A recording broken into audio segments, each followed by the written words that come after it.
Gabay ng magulang ay kailangan sa mga batang manonood. Gusto ko pa naman pakilala sa inyo, si Aling Merano at ang anak niya, si Giselle. Ang mga nababagay sa mga ganyang tipong lalaki, yung mga babaeng kagaya ni Adriana. Nay, bakit po ba gustong-gusto niyo makita si Ma'am? Lahat ng nasa kanya wala sa'yo. Siya ang anak na gusto ko. Ba't ayaw mo tampanan yung Natalyang yon? Bakit po kani-kanino kang lalapit sa akin ka lumapit? Hindi habang buhay, aasa ako sa'yo. Gusto ko rin tulungan ang sarili ko. Kung yan ang paraan mo para mapapayag kita sa endorsement, ang tanga mo! Bantayan mo yung asawa mo. Dahil pag nagkataon, mawawala sa'yo si Carl.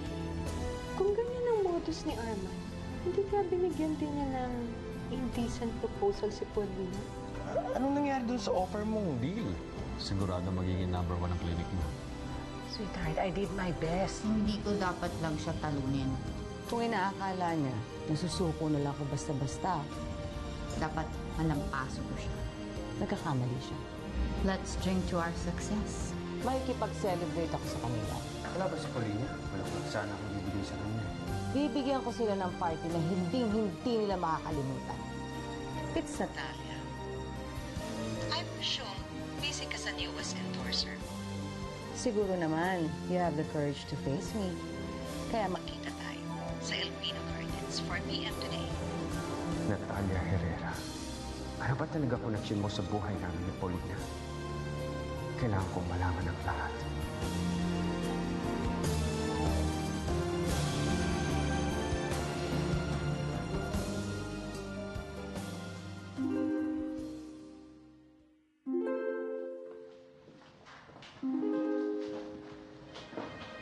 So, kamusta naman yung celebration niyo ni Arman?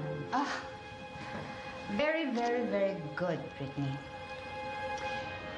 Simula pa lang ito. Isang engranding selebrasyon ang magaganap kapag tuluyan napabagsak ko si Natalia. Bongga, sama mo naman ako sa susunod na celebration.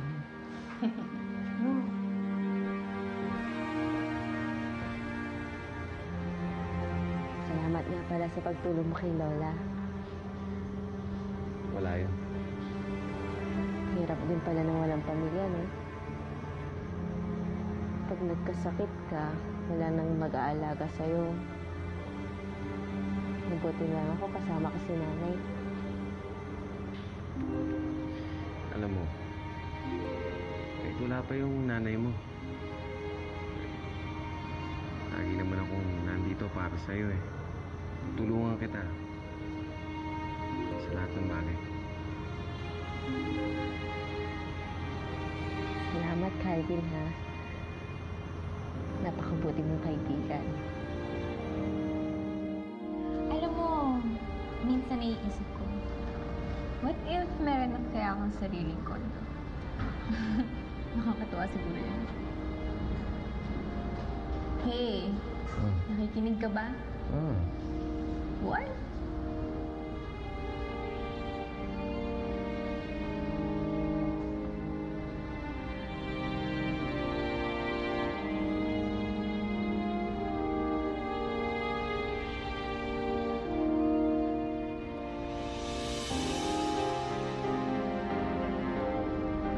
You kissed back. Does that mean sinasagot mo na ako?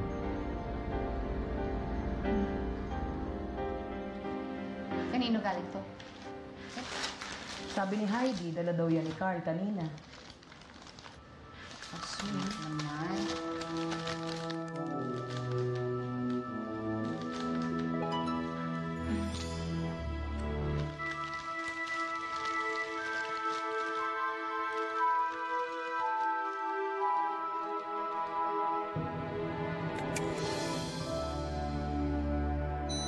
It's Natalia. I presume busy ka sa newest endorser. But the fight isn't over yet. Siguro naman, you have the courage to face me. Kaya magkita tayo sa El Pino Gardens, 4 p.m. today.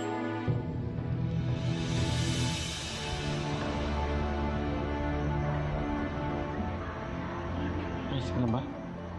Oo, ayos na ako. Sigurado ka? Oo. Ano masakit? Hindi, wala naman. Sige, nauna na rin ako. Maraming salamat nga pala sa tulong mo. Naging magaan yung trabaho ko, saka naging matagumpay yung open check-up.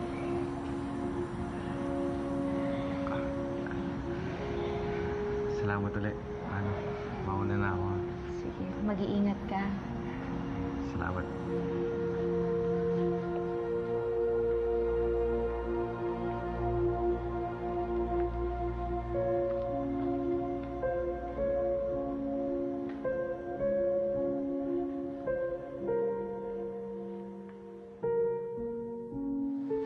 Oh, Christy. Si Natalia nasaan? Nako, lumabas si Natalia. Saan nagpunta? Papahangin lang daw siya. Masyado kasing naapektuhan nung mas pinili ni Armand na ang i-endorse si Paulina. Kung ako din naman tong si Natalia, hindi ko kukuhaning endorser ang isang manyak na tulad ng kaibigan mo. Ano?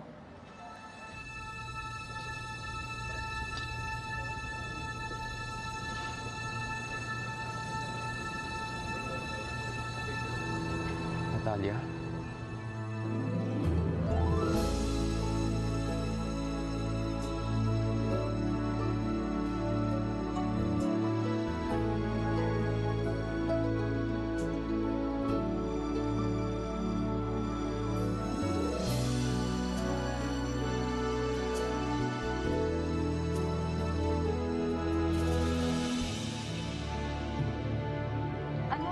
Ano kasi, ibig ko sabihin...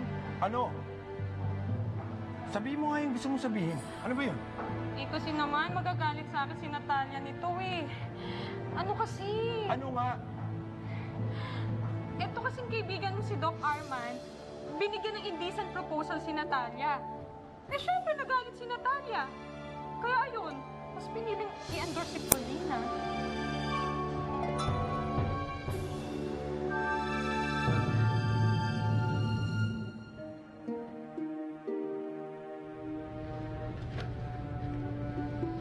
Natalia, sandali. Anong ginagawa mo dito? Natalia, gusto ko lang malaman ang totoo. Ano ba talaga relasyon natin dati? Meron ba? Ang kapal na mukha mo para tanungin sa akin yan. Iniwan mo ko. Kinalimutan. Huwag kang magpanggap na parang wala kang alam. Itaw mo. Natalia, sandali. Huwag tayo.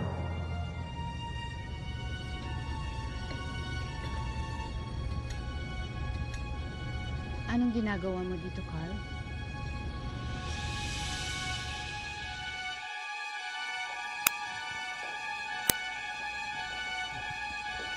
Aray.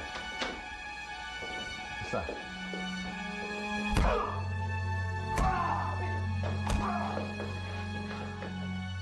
Walang niya. Sinulot mo si Armand. Inagaw mo endorser ko. Mabuti pa, Carl. Umalis ka na dito. Pero May pag-uusapan kami ni Natalia tungkol sa negosyo. Sa kotse ka na lang muna maghintay.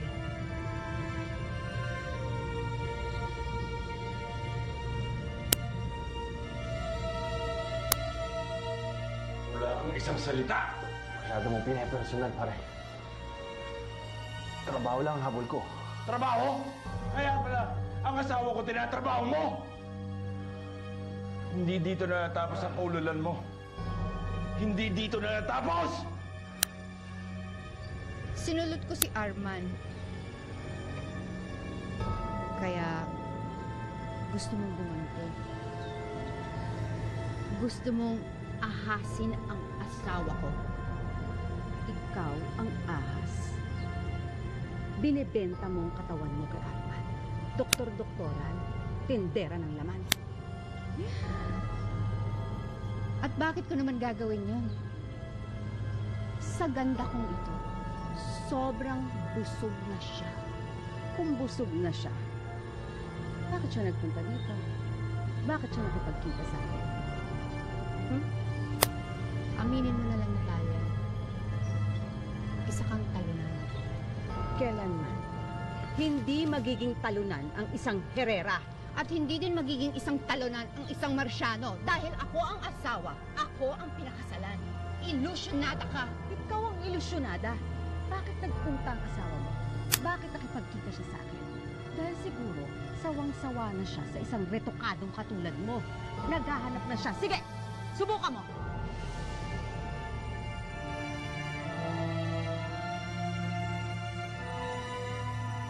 Pinanganak akong orihinal. Hindi ako mamamatay na isang mangungopyang katulad mo. Uurahin ang mukha mo. Sisirain ko naman yan sa'yo! Ah!